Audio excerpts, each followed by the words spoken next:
तो एक सबसे बड़ा सवाल आजकल जो एआई को लेकर के होता है सर, कि आजकल एआई का इंक्लूजन इतना हो गया है कि जहाँ तक हम देखते हैं कि स्टूडेंट्स की क्रिएटिविटी ख़त्म होती जा रही है। हालाँकि इक्वल। जी। और इसीलिए आपने देखा होगा इंक्लूसिव एजुकेशन की बात शुरू हुई और अब बहुत सारे उसके पैरामीटर्स हैं।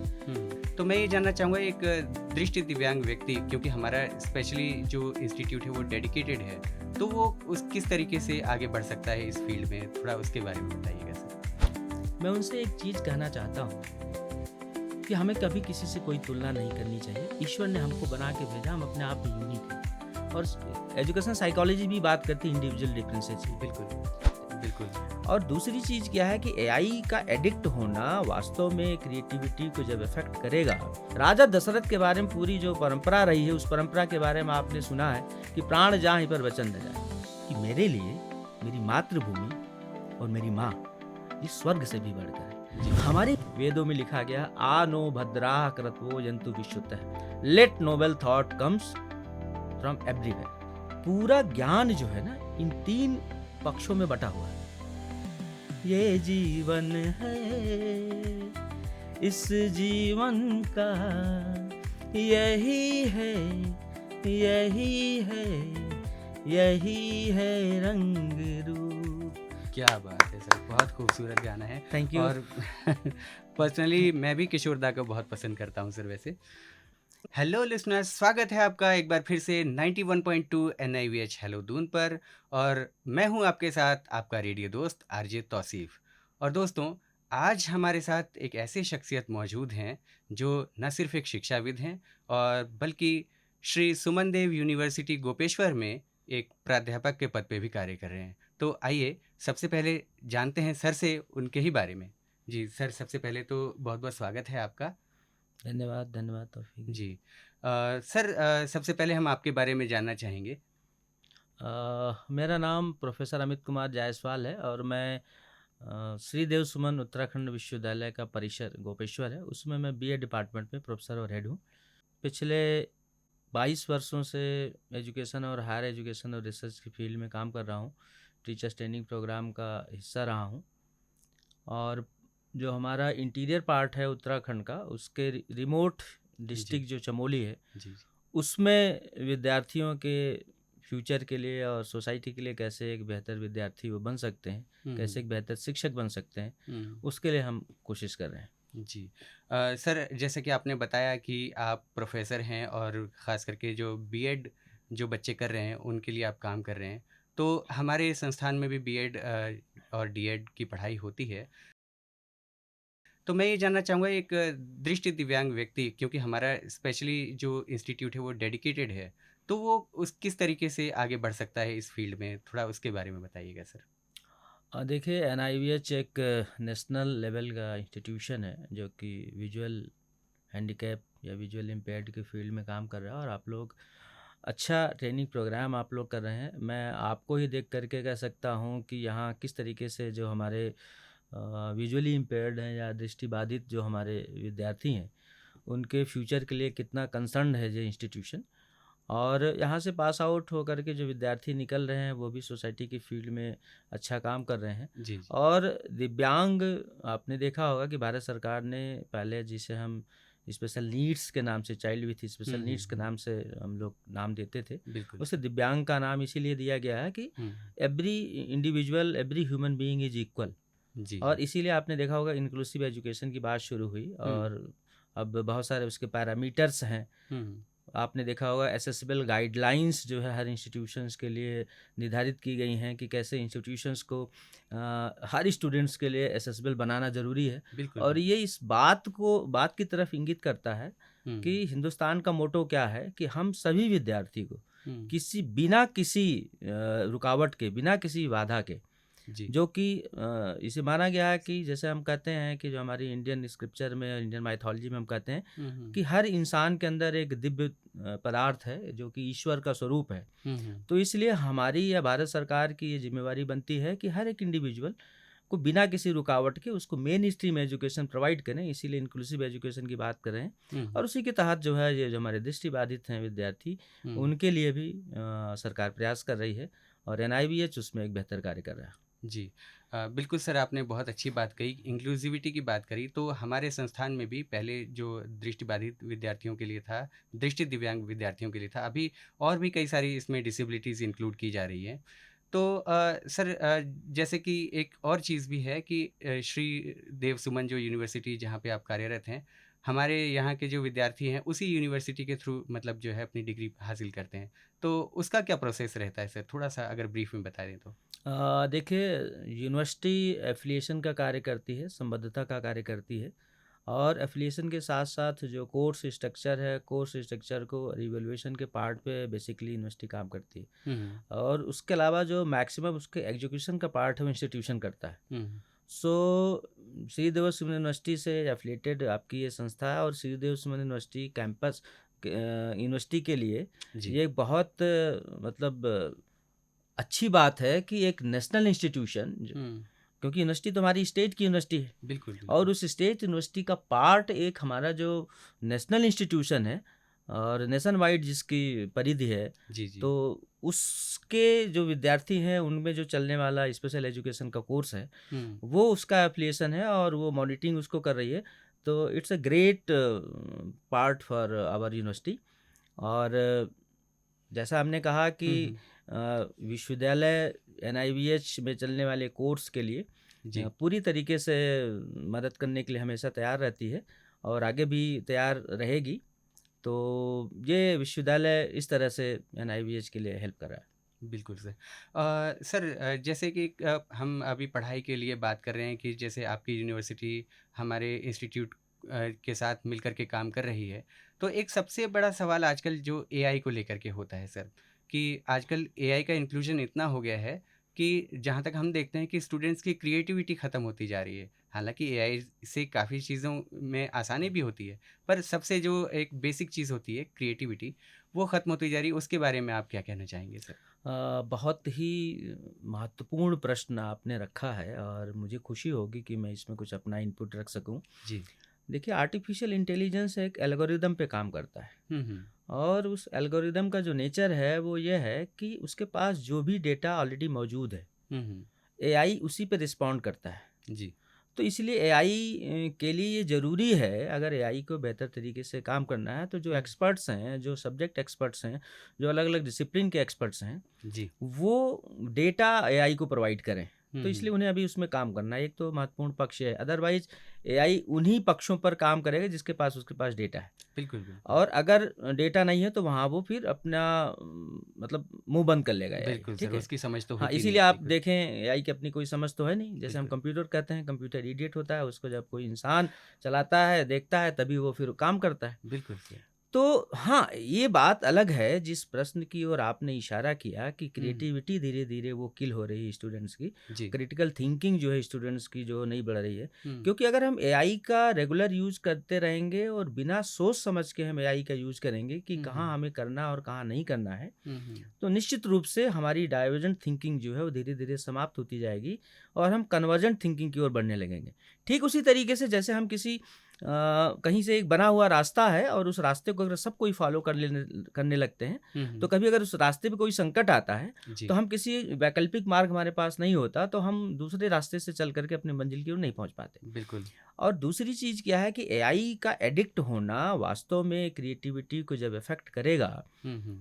तो जो भी कुछ नए सृजन होने हैं, हुँ, हुँ। जो भी कुछ ज्ञान का सृजन होना है, जिसे हम ज्ञान कहते हैं कि ज्ञान का तात्पर्य होता है कि कुछ नए अवबोधात्मक चीज़ें, कुछ ऐसे यक्ष प्रश्न, जिन हुँ, प्रश्नों का उत्तर लोगों के पास नहीं होता, जहाँ पे मशीन शांत हो जाती है और जहाँ पे एक एक्सपर्ट हुँ। आपको मदद करता है, वो एरिया रह जाएगा। जैसे मैं आपको एग्ज़ाम्पल के तौर पे बताऊँ, हुँ, हुँ। तो एआई पे किसी एक पीड़ित विद्यार्थी ने ये प्रश्न किया कि मेरा सर दर्द हो रहा है, बहुत दिन से मैं परेशान हूँ, हुँ। तो मैं क्या करूँ? तो एआई कहता है कि ठीक है, आप ये सर दर्द की मेडिसिन्स आप उसको ले लीजिए। वो जी। दोबारा कहता नहीं, इससे भी हमारी जो परेशानी है वो पूरी नहीं हुई। तो उसने कहा ठीक है, आप किसी काउंसलर के पास जाइए, उसके पास जाकर के आप दिखाइए, डॉक्टर को दिखाइए। हुँ, उसके हुँ। बाद उसको कहता है कि नहीं, इससे भी नहीं शांत हुआ, तो ठीक है, आप टेस्ट करा लीजिए। हुँ, हुँ। उससे भी नहीं शांत हुआ तो कहता है ठीक है, आप जाकर किसी और एक्सपर्ट से मिलिए। कहता है नहीं, अभी भी मैं परेशान हूँ, उदास हूँ, मुझे तनाव हो रहा है, मुझे जो है दुश्चिंता हो रही। हुँ, तो हुँ। फिर यही कहता है, फिर सुसाइड क्यों नहीं कर लेते?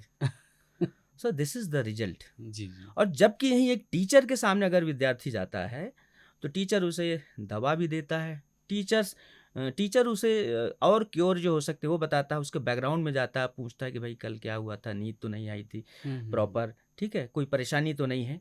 और इन सब के बाद भी जब विद्यार्थी कई बार रिस्पॉन्ड नहीं करता हुँ, हुँ। तो फिक जी टीचर उस विद्यार्थी के कंधे पर यूं हाथ फेरता है, जी, जी, एक उसके सांत्वना का माथे हाथ। पर यूं हाथ फेरता है। जी। और हाथ फेरता है जब वो, तो टीचर्स के साथ उस स्टूडेंट की जो बॉन्डिंग है उसमें एक अच्छा वाइब्रेशन आता है। फिर वह विद्यार्थी सुसाइड करने के बजाय कुछ दूसरे यत्न की तरफ चलता है और आधा जो उसका दर्द होता है, जो उसकी तकलीफ होती है, वो दूर हो जाती है।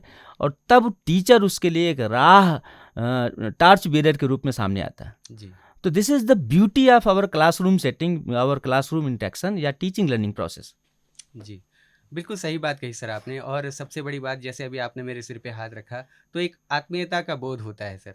और वो कहते हैं ना सर कि आवश्यकता ही आविष्कार की जननी है। अगर एआई हावी होने लगेगा तो कुछ और सृजन होगा। तो सर इसके आगे हम ये जानना चाह रहे थे कि आपके कौन-कौन से सब्जेक्ट्स हैं जो अपने यूनिवर्सिटी में आप पढ़ाते हैं सर?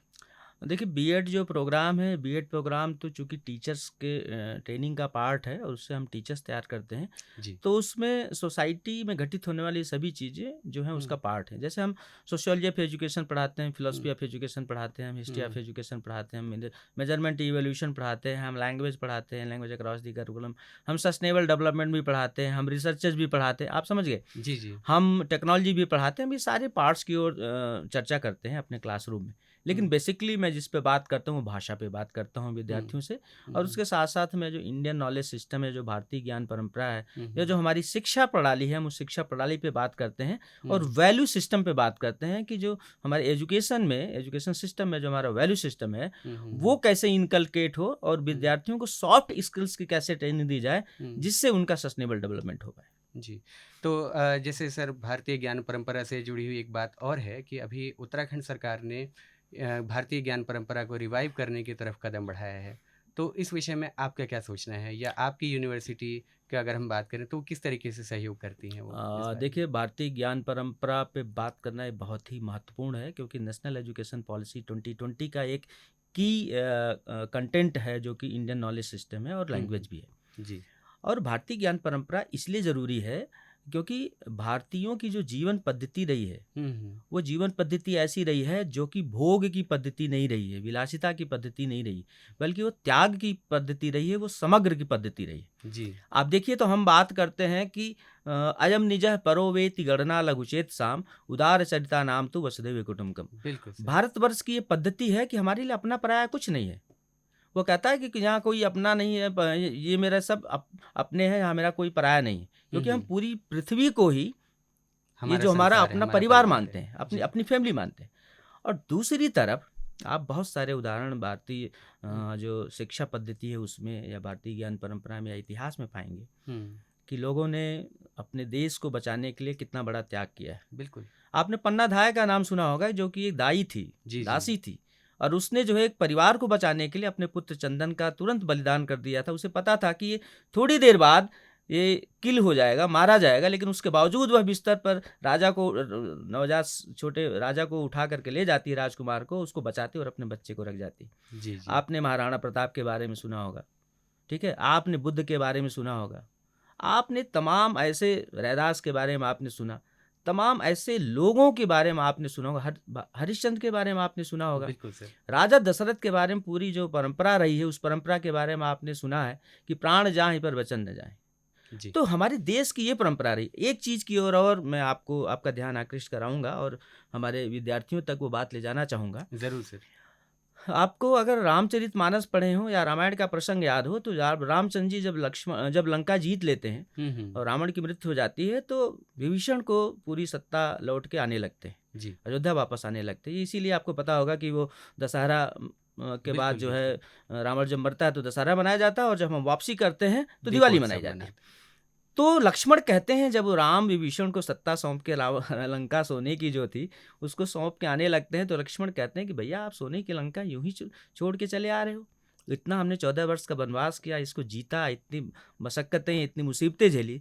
तो राम ने लक्ष्मण से क्या कहा था, इस प्रसंग को रख करके मैं पूरे देश के विद्यार्थियों के अंदर देश हुँ, प्रेम की भावना और मातृभूमि की भावना को मतलब बलवती करना चाहता हूँ। जी। रामचंद्र जी ने लक्ष्मण से कहा था कि अपि स्वर्णमयी लंका लक्ष्मण में न रोचते, जननी जन्मभूमि से स्वर्गादपि गरीयसी। कि यद्यपि यह सोने की लंका है लक्ष्मण, हुँ, हुँ। लेकिन तब भी यह मुझे रुचिकर नहीं लगती, आकर्षित नहीं करती। क्यों? क्योंकि मेरे लिए मेरी मातृभूमि और मेरी माँ ये स्वर्ग से भी बढ़कर है। जी। हमारे विद्यार्थियों को नेशन फर्स्ट, राष्ट्र प्रथम, माता प्रथम, मातृभूमि प्रथम, हमारी मातृभाषा प्रथम, यह बताना जरूरी है। और जब हमारे विद्यार्थियों में नेशन फर्स्ट और मातृभूमि प्रथम की भावना विकसित होगी, तो निश्चित रूप से हमारा भारत, जो हमारे प्रधानमंत्री का स्वप्न है विजन 2047, वो पूरा होगा। और इसलिए ज़रूरी है विद्यार्थियों के अंदर उन तक यह बात पहुंचाने की। बिल्कुल सर, हम सब भी आशान्वित हैं। और रामायण की सर आपने बात करी, तो एक और प्रसंग उसमें आता है, शायद आप अच्छे से उसको डिस्क्राइब कर पाएँगे।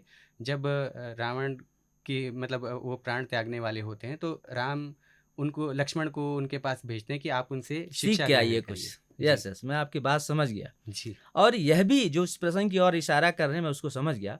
और जब लक्ष्मण सीखने के लिए जाते हैं तो रावण जी, के सिरहाने खड़े हो जाते हैं, रावण के सर की तरफ खड़े हो जाते हैं और उससे पूछते हैं, रावण से कहते हैं कि मेरे भैया ने भेजा है कि आप बहुत दशानन, आप विद्वान हैं और आप मुझे कुछ बताइए। जी। तो रावण कुछ नहीं बताते। लक्ष्मण कई बार पूछते हैं, लौट के चले आते हैं राम के पास। तो राम पूछते हैं, आप जब रावण के पास गए तो कहाँ खड़े थे? हुँ, हुँ। तो लक्ष्मण ने कहा कि मैं उनके सर के पास खड़ा था। राम ने कहा, जब किसी से सीखते हैं तो उसके चरणों में आते हैं, क्या बात है सर! झुकते हैं, जी, नमनीय होते हैं। बिल्कुल, हाँ, बिल्कुल। आप किसी के सर पे खड़े होकर के आप वहाँ से सीख नहीं सकते। तो ये सीखने की बात है, ये हमें समझने की बात है। टीचर्स टॉट रिलेशनशिप, भारतीय ज्ञान परंपरा इसी सूचिता की बात करती है। और वहाँ पर एक और महत्वपूर्ण बात है उस पूरे प्रसंग में, जिसकी ओर अभी आपने इशारा किया। जी, जी। दशानन कहते हैं कि मैं तो बड़ा पापी था, अधम था, आपकी पत्नी को चुराया, इतना परेशान किया, आप मुझसे क्या सीखेंगे? हुँ, हुँ, हुँ। तब भी लक्ष्मण कहते हैं कि इतनी बड़ी सोने की लंका और एक 10 लाख पूत, सवा लाख नाती, तारावण घर दिया न बाती, ये प्रसंग आता है। तो इतनी बड़ी आपकी चतुरंगड़ी सेना और आपने इतना बड़ा शासन किया इतनी दिनों तक, हुँ, हुँ। इसको बचाए रखा, तो हमें कुछ बताइए। तब रावण कहता है कि राजन, अच्छे विचार या ग्रेट आइडियाज, नोबल आइडियाज हमारे मस्तिष्क में बहुत थोड़े समय के लिए आते हैं, बिल्कुल। बहुत ही थोड़े समय के लिए आते हैं। और बुरे विचार हमेशा उस पर हावी होने लगते हैं। इसलिए कि इंसान को ये जरूरत है कि जब भी नोबल आइडियाज, जब भी नोबल थॉट्स आपके अंदर आए, आप उसको एग्जीक्यूट कर दो, आप उसको एग्जीक्यूट कर दो। अदरवाइज बुरे विचार उस पर हावी हो जाएंगे, फिर पता नहीं कब वो नोबल थॉट्स आएंगे। इसीलिए देखिए, वेदों में लिखा गया, आ नो भद्राह कृतवो जंतु विश्वतः, let noble thought comes from everywhere. बिल्कुल सर। हमें ऑनर करना चाहिए कि कहीं से भी अगर ग्रेट आइडियाज और नोबल आइडियाज आ रहे हैं तो उसे हमें एक्सेप्ट करना चाहिए, ऑनर करना चाहिए। ये भारतीय ज्ञान परंपरा है, ये भारतीय ज्ञान पद्धति है सीखने और सिखाने की। बिल्कुल सर। और हमेशा हमें इनको ग्रैब करते रहना चाहिए जहाँ से भी हमें मिले। और भारतीय ज्ञान परंपरा और वैल्यूज़ पर बात करना इसलिए भी ज़रूरी है सर। आज हम जब देखते हैं तो आईएएस की परीक्षा में भी जो बच्चे एस्पिरेंट्स बैठते हैं, उनके लिए एक एथिक्स नाम से एक सब्जेक्ट अलग से जोड़ा गया है, जबकि शायद हम इस पे ध्यान देते तो इसकी ज़रूरत नहीं पड़ती। जी। तो सर एक और चीज़ सबसे महत्वपूर्ण है आज के दौर में। आज हम देखें कि सोशल मीडिया का इम्पैक्ट काफ़ी पड़ रहा है, जिसकी वजह से कई दुर्घटनाएँ भी होती हैं। कई बच्चे हम देखते हैं कि वो आत्महत्या कर लेते हैं। तो इस विषय में आप क्या कहना चाहेंगे सर? इस विषय को मैं वहीं से जोड़ता हूँ जहाँ से अभी प्रश्न की आपने शुरुआत की थी कि एथिक्स एक पेपर आईएएस के उसमें है, और अगर हम इस पे समय से कोशिश करते तो शायद इसको पढ़ाने की ज़रूरत नहीं पड़ती। बिल्कुल। देखिए, नॉलेज की 3 ब्रांच होती हैं फिलॉसफी की। जब हम बात करते हैं तो हुँ, हम मेटाफिजिक्स की बात करते हैं, एपिस्टेमोलॉजी की बात करते हैं और उसके बाद हम एक्सियोलॉजी की बात करते हैं, जिसका पार्ट एथिक्स है। जी। पूरा ज्ञान जो है ना, इन 3 पक्षों में बटा हुआ है, जी, जी। ठीक है? तो इसलिए ज्ञान मीमांसा, हुँ, हमारी जो ज्ञान मीमांसा है, मेटाफिजिक्स, एपिस्टेमोलॉजी हुँ, और उसके हुँ। बाद मूल मीमांसा, जी। हमारी एक्सोलॉजी। हम अगर पुरानी जो हमारी पद्धति रही है, जो हमारे क्लास 1 से लेकर के जो हमारी 10th तक के जो हमारे या एनसीईआरटी के जो हम करिकुलम रहा है, उसको हम अगर उठा करके देख लें, हुँ, हुँ। तो हमारे चाहे लिटरेचर हो, चाहे सिविक्स हो, चाहे सोशल साइंस हो, कहीं भी आप देखिए तो हमारे जो चैप्टर्स हुआ करते थे, जो हमारी कविताएं हुआ करती थी, ठीक है, वो सब वैल्यू सेंटर्ड थी। जी।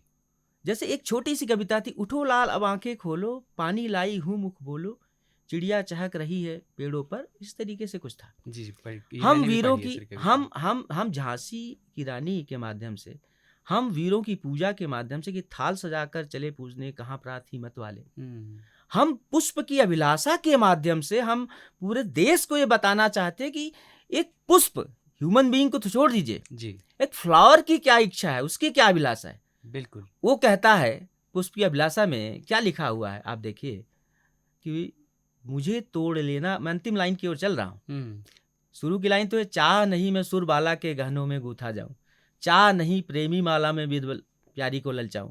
और अंतिम की लाइन है, मैं पूरा समय नहीं लूंगा, कि मुझे तोड़ लेना वनमाली, उस हुँ, पथ पर देना तुम फेंक, मातृभूमि पर शीश चढ़ाने जिस पथ जाए वीरने। तो एक पुष्प की यह अभिलाषा है कि इस देश को स्वतंत्र कराने के लिए, इस देश पे कुर्बान होने वाले जो हमारे फ्रीडम फाइटर हैं, हुँ, हुँ, वो जिस रास्ते पे जा रहे हैं, मुझे उस रास्ते पे डाल देना, मैं उनके पैरों से रौंदा जाऊं, ये मेरी अभिलाषा होनी चाहिए। हुँ, और ये इस बात को बलवती करती है कि हमारी जो एजुकेशन सिस्टम है वो कितना मूल्य प्रधान थी, बिल्कुल। वो कितना वैल्यू ओरिएंटेड थी। तमाम नीति सतकम के श्लोक, तमाम दोहे, तमाम आप जो है कबीर के दोहे, रहीम के दोहे उठा कर देख लीजिए, चौपाइयाँ आप उठा करके देख लीजिए, बहुत सारे। हम परहित सरिस धर्म नहीं भाई, पर पीड़ा सम नहीं अधमाई की बात करते हैं।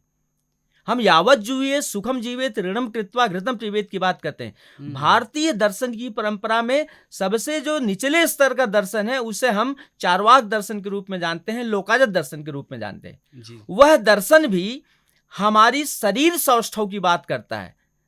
हमारे इस शरीर को, हमारे इस जो कि आप पढ़ते होंगे कि एजुकेशन जो है वो हमारे स्वस्थ शरीर में ही स्वस्थ मस्तिष्क का निर्माण बिल्कुल, होता है। बिल्कुल सर। ठीक है, तो वही बात ये चार्वाक दर्शन कहता है कि यावत जीवेत सुखम जीवेत ऋणम कृत्वा घृतम पीबेत, कि जब तक जिए सुख पूर्वक जिए, बिल्कुल। लाइफ लॉन्ग जो है हमारे अंदर हैप्पीनेस होना चाहिए। आज हम हैप्पीनेस इंडेक्स के आधार पर डेवलपमेंट की बात कर रहे हैं, हुँ, हुँ, और वो ये कहता है कि चाहे इसके लिए ऋण लेकर के घी भी पीना पड़े, बिल्कुल। मतलब घी पीने के लिए ऋण भी लेना पड़े अपने शरीर स्वस्थ हो के लिए। वो मदिरा पीने की बात नहीं करता, हुँ, वह किसी भी और मादक पदार्थ की बात नहीं करता।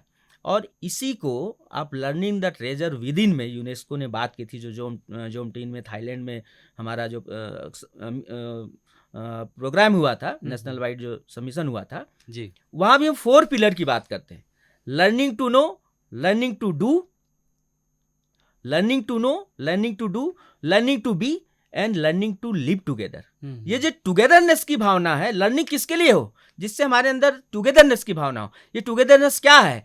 ये जो भारतीय ज्ञान परंपरा में ओम सहना भवतु सहनो भुनक्तु सह वीर्यम करवावहै तेजस्विनावधीतमस्तु मा विद्विषावहै, या जो सर्वे भवन्तु सुखिनः सर्वे सन्तु निरामयाः सर्वे भद्राणि पश्यन्तु मा कश्चित् दुःखभाग् भवेत्, ये जो परिकल्पना है, इसी की चर्चा learning the treasure with in में हो रही है, जिसको कि हम 4 पिलर के रूप में टुगेदरनेस की बात कर रहे हैं। हुँ, हुँ, हुँ, हम तो, हमारी परंपरा में तो पर्यावरण की शांति की बात की जाती है। हम मंत्र पढ़ते हैं, शांति मंत्र पढ़ते हैं, जब भी कोई अनुष्ठान करते हैं, जब भी कोई कार्य करते हैं। ओम अंतरिक्ष है शांति, पृथ्वी है शांति, वनस्पति है शांति, औषधि है शांति, लास्ट में हम कहते हैं ओम शांति शांति शांति। तो बिल्कुल हम तो पूरे पृथ्वी पर सबके शांति की बात करते हैं, मानव के मस्तिष्क की शांति की बात करते हैं। वहां उथल पुथल ना हो, हृदय में उथल पुथल ना हो, समाज में उथल पुथल ना हो, समुद्र में उथल पुथल ना हो, बड़वानल दावानल उसमें उथल पुथल ना हो। हम तो इसकी तक की बात करते हैं। ये है भारतीय ज्ञान परंपरा, और ये मूल्यों की बात करती है। और हुँ,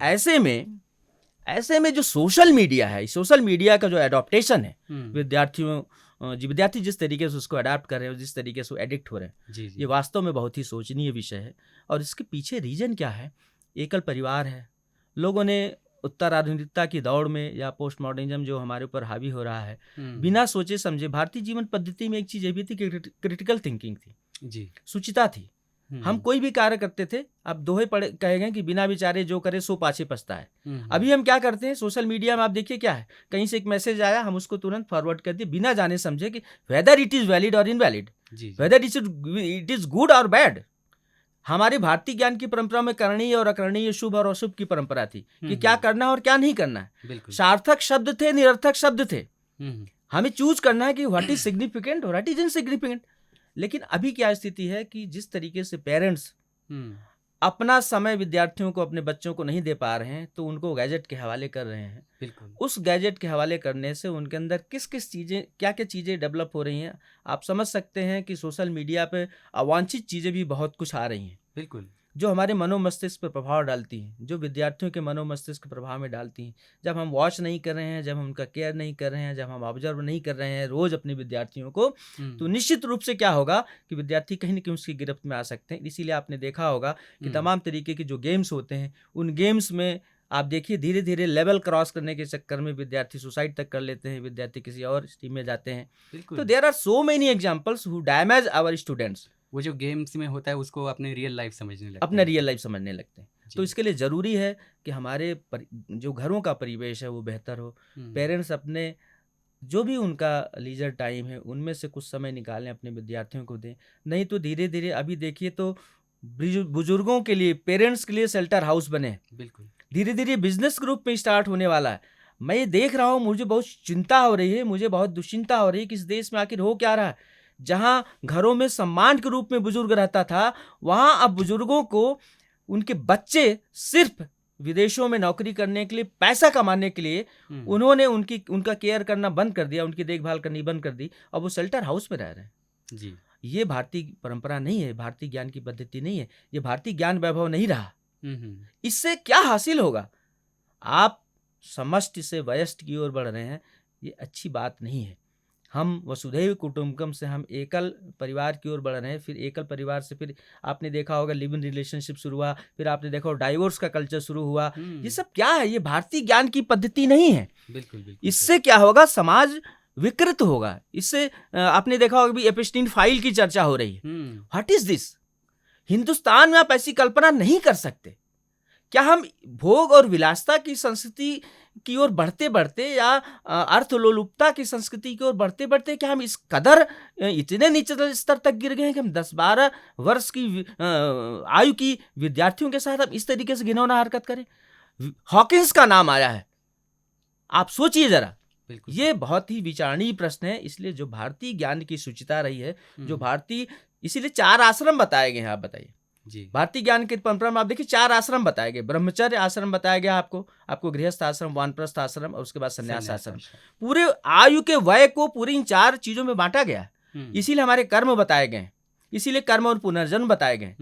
आप देखिए ये सब भारतीय ज्ञान की परंपरा में, आप देखिए भारतीय धर्म, चाहे जैन धर्म, बौद्ध धर्म, किसी धर्म की शिक्षाओं में पढ़िए तो हम लोग क्या पढ़ते हैं? सत्य, अहिंसा, अस्तेय, अपरिग्रह, ब्रह्मचर्य।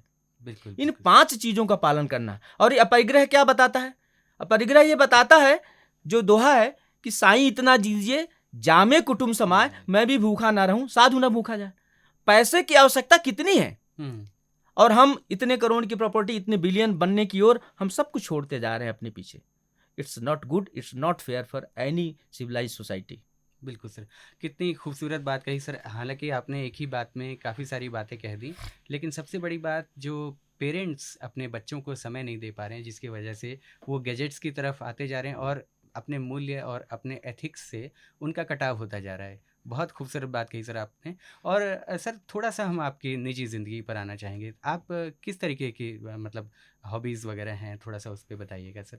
हाँ, देखिए मेरी 3 हॉबीज हैं और तीनों हॉबीज में आप देखेंगे तो आपको लगेगा, मेरी पहली हॉबी है टीचिंग जी। और मेरी दूसरी हॉबी है सिंगिंग क्या बात है सर। और मेरी तीसरी हॉबी है कुकिंग। जी। और इन सब के साथ मेरी चौथी हॉबी है ड्राइविंग। और उसके बाद विद्यार्थियों के साथ टाइम स्पेंड करना, उनके करियर काउंसलिंग करना, उनको सॉफ्ट स्किल्स के बारे में बताना और उन्हीं के साथ घुल मिल करके, क्योंकि मैंने बताया ना कि मेरे लिए संपूर्ण पृथ्वी जो हम मानते हैं कि वो ही परिवार है, वसुधैव कुटुंबकम की जो संकल्पना है, मैं उसको काफ़ी हद तक फॉलो करता हूँ। हम अपने विद्यार्थियों के साथ जुट करके, मिल करके हम सोसाइटी के अपलिफ्टमेंट के लिए भी कार्य करते हैं। जैसे हमने अभी पिछले वर्ष मैं चमोली जनपद में रहता हूं और वहाँ आपको पता होगा कि चिपको मूवमेंट की शुरुआत चमोली डिस्ट्रिक्ट से हुई थी।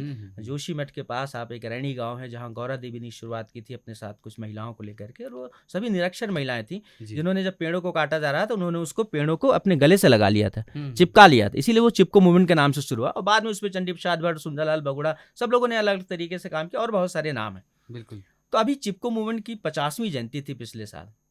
तो जी। हमने अपने इंस्टीट्यूशन में गौरा देवी मेमोरियल लेक्चर की शुरुआत की है, व्याख्यानमाला की शुरुआत की है, और हुँ, वो हम हर साल करा रहे हैं इसलिए कि एक निरक्षर महिला जिसको कि सस्टेनेबल डेवलपमेंट नहीं पता था, जिसको कि इन्वायरमेंट नहीं पता था, जिसको कि कल्चर नहीं पता था क्या होता है, इन्वायरमेंटल कंजर्वेशन नहीं पता था, ग्रीन हाउस इम्पैक्ट नहीं पता था, हुँ, लेकिन उसने उन वृक्षों को इसलिए बचाया क्योंकि वो उनके लिए लाइफ देने वाले हैं, उनके लिए बिल्कुल, छाया बिल्कुल देते सर। हैं, उनके लिए लकड़ियाँ देते हैं, उनके लिए ऑक्सीजन देते हैं।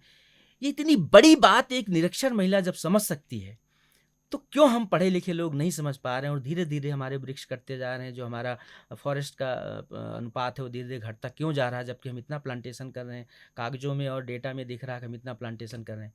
तो ज़रूरत है गौरा देवी जैसी और उनके साथ जिन लोगों ने समर्पण के साथ, त्याग के साथ अपने सोसाइटी को, अपने समाज को बचाने के लिए कार्य किया, मैं वही कार्य उसी तरीके का अलग जगाने का कार्य कर रहा हूँ।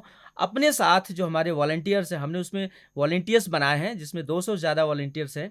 हमने उसमें लड़कियों को नाम दिया है, लड़कियों को हमने वहाँ नाम दिया है पर्यावरण प्रहरी, हमने विद्यार्थियों को नाम दिया है जो हमारे मेल हुँ, वॉलंटियर्स हैं, जी। और इनको गौरा वाहिनी नाम दिया है लड़कियों को। और ये गौरा वाहिनी और पर्यावरण प्रहरी हुँ, दोनों मिल करके जो गौरा देवी ने शुरुआत की थी, शुरुआत को आगे बढ़ा रहे हैं। ये प्लांटेशन का कार्य करते हैं और सोसाइटी में जो हमारे पार्क कई ऐसे हैं जो पार्क खराब पड़े हैं, हुँ, जो पार्क की सफाई नहीं हो रही, हम वीकेंड में कभी-कभी जाते हैं उन पार्क को भी, उनकी भी हम सफाई करते हैं। हमारे यहाँ जड़ी बूटी शोध संस्थान, हम विद्यार्थियों को ले जाकर के विजिट कराते हैं, हुँ, एमओयू हुँ, हमने उनके साथ कराया है। हम जानने की कोशिश करते हैं कि कैसे-कैसे हम अपने पर्यावरण को हरा-भरा रख सकते हैं।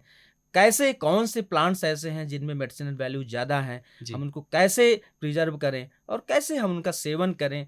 कैसे वो जो हम बाहर से जो प्रोडक्ट इतने आ रहे हैं जिनको कि हम कैप्सूल के रूप में ले रहे हैं या हम उसको रसायन के रूप में ले रहे हैं, तो कैसे ओरिजिनली हम उसको लें, हुँ, है ना? उसकी बिल्कुल, तरफ बिल्कुल। भी हम विद्यार्थियों को प्रेरित कर रहे हैं। बिल्कुल सर, बहुत सुंदर सी बात कही आपने क्योंकि हम ग्लोबल वार्मिंग की बात करते हैं और हम अपने एक्यूआई की बात करते हैं, लेकिन सबसे ज़रूरी चीज़ जो पर्यावरण का ध्यान रखने की है, उस पर हम ज़्यादा ध्यान नहीं देते। जैसे आपने बताया कि मतलब बहुतायत में हम पेड़ की कटाई कर रहे हैं, तो उससे काफ़ी नुकसान होता है। तो सर अभी आपने अपनी हॉबीज़ की बात करी, तो देखिए सर हम यहाँ कुकिंग तो कर नहीं सकते और ड्राइविंग करके आप आए ही हैं। सबसे बड़ी बात ये है कि आप अध्यापन अध्यापन कार्य करते हैं, तो पढ़ाई-लिखाई की बातें तो बहुत सारी हो गई। आपने एक हॉबी बताई कि आप सिंगिंग भी करते हैं, तो 2 लाइन अगर आप हमारे श्रोताओं के लिए, सुनने वालों के लिए गुनगुना दें सर तो? ये मेरे लिए भी सुखद बात होगी क्योंकि मेरा जो शिक्षण का उद्देश्य है, शिक्षक के प्रोफ़ेशन को मैंने अपनाया है, जी, तो उसके पीछे रीज़न ही यही है, उसके पीछे एक जो बहुत बड़ा उद्देश्य है वो यही है कि हम कैसे विद्यार्थियों को मोटिवेट कर पाएँ, कैसे उनको अवसाद से बचा पाएँ, कैसे हम उनके लिए नया पाथ क्रिएट कर पाएँ। तो उसी तरीके से कुछ विद्यार्थियों को मोटिवेट करने के लिए मैं 2 लाइन सभी विद्यार्थियों के लिए मैं रखना चाहूँगा। ज़रूर सर, स्वागत। ये जीवन है, इस जीवन का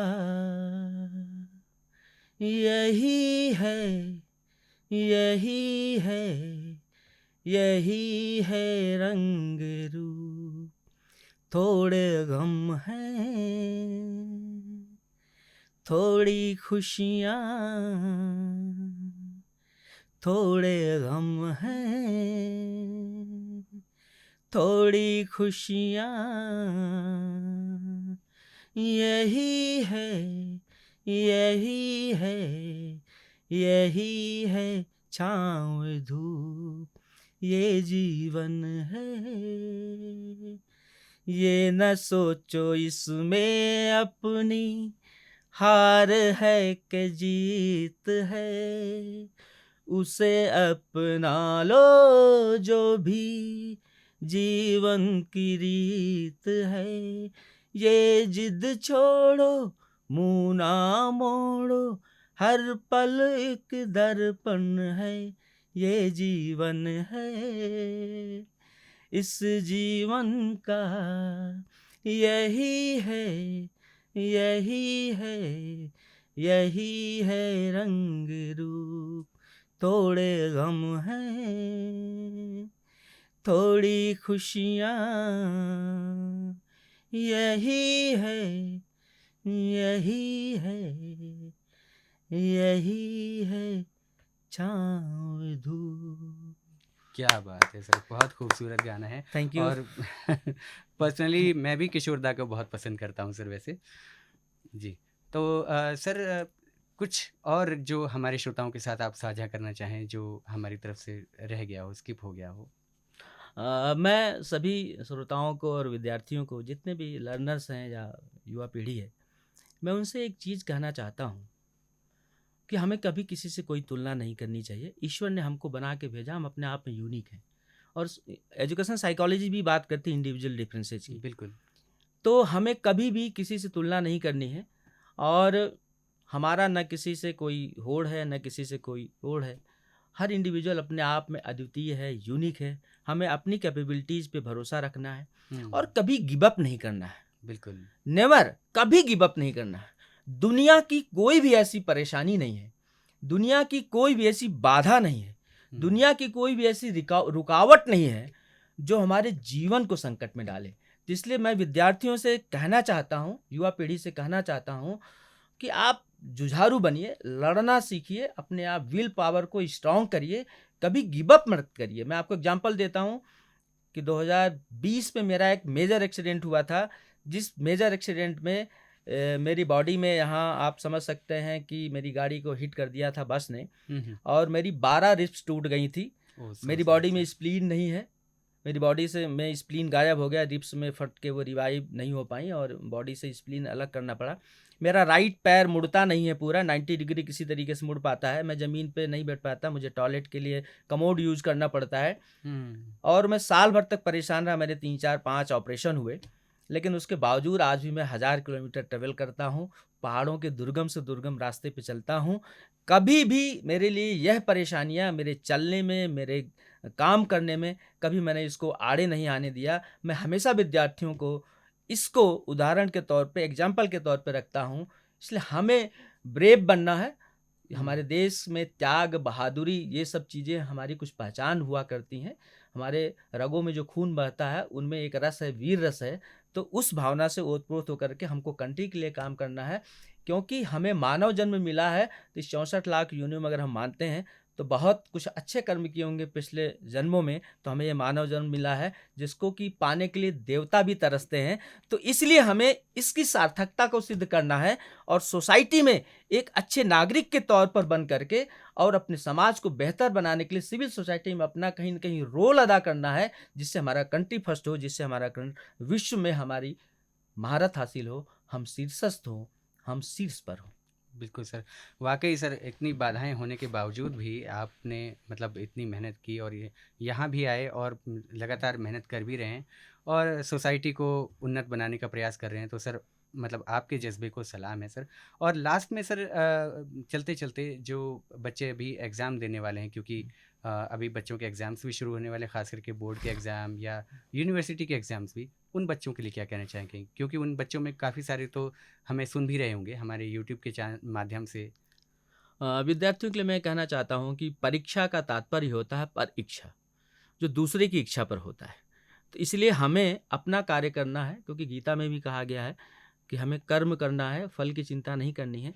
और मार्क्स, जो पिछले कुछ वर्षों में मैंने देखा कि मार्क्स और ग्रेड व्यक्ति के जीवन को निर्धारित करने का या उसकी योग्यता को निर्धारित करने का पैमाना बने हैं, ये गलत चीज़ें हैं। मैं आपको बताऊं कि क्रिएटिविटी में और आईक्यू में, दोनों में रिलेशनशिप होता है। हुँ, लेकिन ऐसा नहीं है कि जो व्यक्ति बहुत हाई ऑर्डर का आईक्यू का हो वही क्रिएटिव होता है, या जो क्रिएटिव होता है वह जो है हायर ऑर्डर वाला ही होना चाहिए, ऐसा नहीं है। हुँ, और हमें अपने आप पे भरोसा रख करके, there are so many skills, अब तो डिसिप्लिन्स बहुत सारी हैं, तो हमें नंबरों के चक्कर में परेशान नहीं होना है। मैं आप सभी को बता दूं कि आज से 4 जनरेशन पहले, 3 डिकेड पहले, जब हम लोग इलाहाबाद विश्वविद्यालय में पढ़ते थे, आप पुराने प्रतियोगिता दर्पण उठा के देख लीजिए, आप पुराने प्रतियोगिता किरण उठा करके देख लीजिए, आप टॉपर्स की लिस्ट देख लीजिए, आप पुराने आईएएस का पॉडकास्ट पढ़ लीजिए। आपको 45%, 50%, 55% पाने वाले, जो फर्स्ट क्लास नहीं रहे हैं, सेकंड क्लास रहे हैं, थर्ड क्लास रहे हैं अपने हाई स्कूल, इंटरमीडिएट और ग्रेजुएशन में, उन्होंने आईएएस टॉप किया है, पीसीएस टॉप किया है। तो ये डिपेंड नहीं करता कि आप हाई स्कूल इंटर में ग्रेजुएशन में कितने मार्क्स पाए हैं, या हाई स्कूल इंटर ग्रेजुएशन में अच्छे नंबर पाने वालों को आप देख लीजिए कि उनको अपने जीवन में कितना वो सफलता के शिखर पे, ऐसा नहीं है। तो इसको पैमाना ना बनाएं, ओवरलोडेड ना हो, प्रेशर ना फील करें, किसी भी तरीके के तनाव और चिंता में ना आए। फ्री हो करके अपनी तैयारी रेगुलर आप अभ्यास करें, रेगुलर आप अपनी तैयारी करें, और तैयारी करके परीक्षा दें। परीक्षा में आप बेहतर तरीके से चीज़ों को रखने की कोशिश करें। बाकी जो भी रिजल्ट आता है उसको एक्सेप्ट करें, और ऐसा नहीं है कि आपके लिए दुनिया असीमित है, दुनिया आपके लिए सीमित है, दुनिया आपके लिए असीमित है। जी। सर, हम उम्मीद करते हैं कि आपका सहयोग और आपका सानिध्य हमारे साथ यूँ ही बना रहेगा। बहुत-बहुत धन्यवाद सर, आपने हमें थैंक कीमती यू, समय दिया सर। आपने हमें आमंत्रित किया, और एनआईवीएच ने आज इस रेडियो जॉकी के प्रोग्राम में आमंत्रित किया, और अपनी युवा पीढ़ी के साथ, विद्यार्थियों के साथ कुछ विचार साझा करने का अवसर प्रदान किया। हम कृतार्थ हैं, हम एनआईवीएच के। धन्यवाद। तो श्रोताओं, आप यूं ही बने रहिए एनआईवीएच हेलो दून के साथ। जैसे कि आज सर ने बहुत बहुमूल्य जानकारी दी और सर ने कुछ प्रेरणादायक बातें भी बताई, तो उसमें अमल करिए और यूं ही हमारे साथ बने रहिए 91.2 एनआईवीएच हेलो दून पर।